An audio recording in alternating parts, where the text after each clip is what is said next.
just having him walk across it while it's flat on the ground. And Cooper, I can see, is not going to have any trouble with it. But if he were a dog that were scared to even put his feet on the ramp, then I would not just immediately try to get him to go across like that. Because if the dog is scared to even put their foot on it, then that's going to be asking them to really just dive into the deep end. So if your dog is more nervous, hey Cooper, hi. What you're going to do is put a treat down just right at the edge, and then a little bit further, and then a little bit further, so that they're getting lots of rewards for every little step that they take. Good boy. And then if even that, your dog is really hesitating to do it, then you want to do this back and forth treat game where you'll put one treat on the edge and then toss one so that the dog moves away. And then they come back, they get one on the edge, and then toss one so that they move away. And you would do that repeatedly. So the dog is getting lots of rewards for being just a little bit brave at a time. And then I can again put the treat a little further up the ramp at a time. You want to go as slowly as is needed for your dog so that they are happy to put each foot on, rather than doing that very tentative, just barely going to put the foot on, grab the treat and yank back, which means that you're asking them to face too much of their fear at once, and you want to ask for just a smaller bit of bravery. If your dog is like Cooper and he's like, no problem, I'll walk across, then the one thing you want to watch out for is that when you're showing him how to go across, good boy, don't hold the treat. I didn't drop it. There you go. Way up here. Because now he's following the treat, but he's not looking at the ramp or his feet. So if he leans too much to the left or right, he's just going to fall off the ramp if it's up here.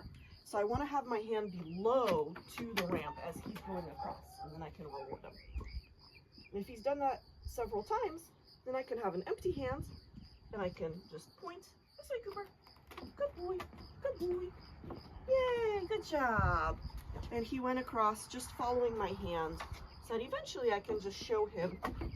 Hi, there you go. Just show him to go up a ramp, up or down. So that's with the ramp on the floor, or on a level surface. And you want to also make sure it's not wiggling back and forth as the dog walks on it, because that can be really scary. Ideally, after you've done this, you're able to... Thank you, Cooper. Thank you. Can you scooch off, please? Can you scooch off so I can move this? There you go. Ideally, you're then able to set it up so that the ramp is only up a little bit and you slowly go higher and higher. You can do this, sit.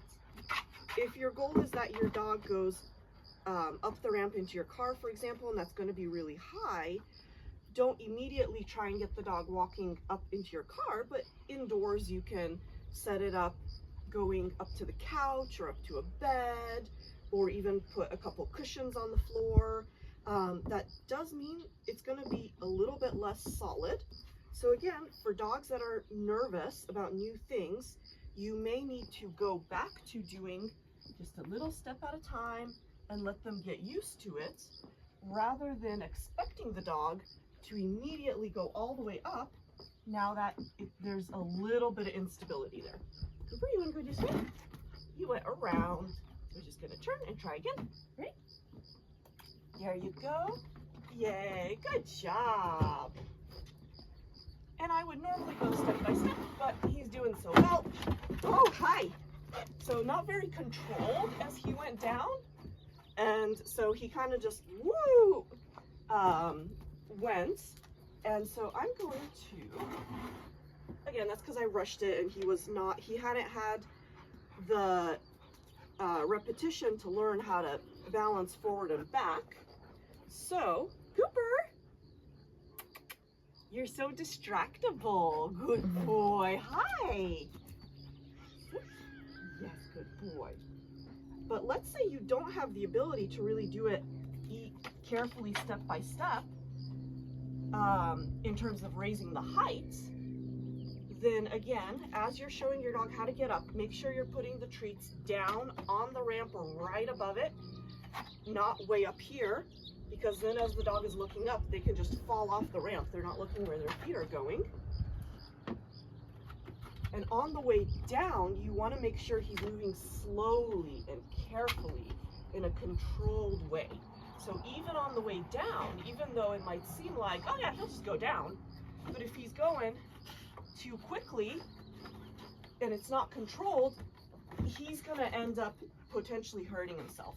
And you can really see how he's shifting backwards in order to learn to navigate it. In fact, his back left foot came off right there because he doesn't have the experience to control that descent very well. So his foot just kind of went, oh, too far.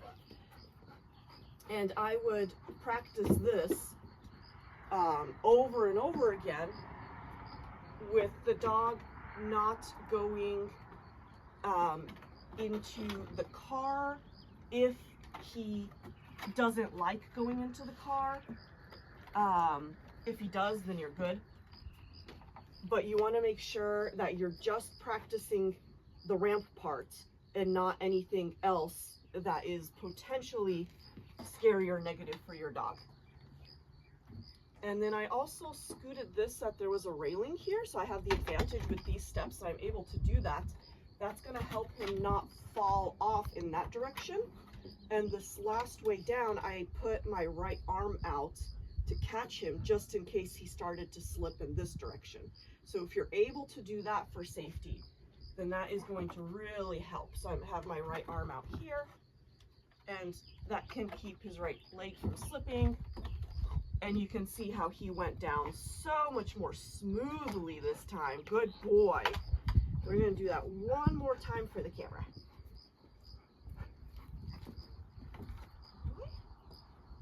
And I'm going to space them out more on the way up because he doesn't need them to be as close anymore. He says, okay, I figured out how to go up. That's fine. Break these up a little bit. Very good boy. Good job being patient. I'm going to give you one just for that. He's a little bit off, not aligned in front of the ramp, so I'm going to move him over here. There we go.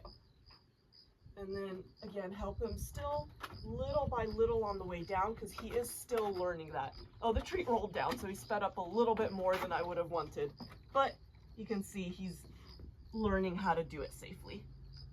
Great job. That's it for the video.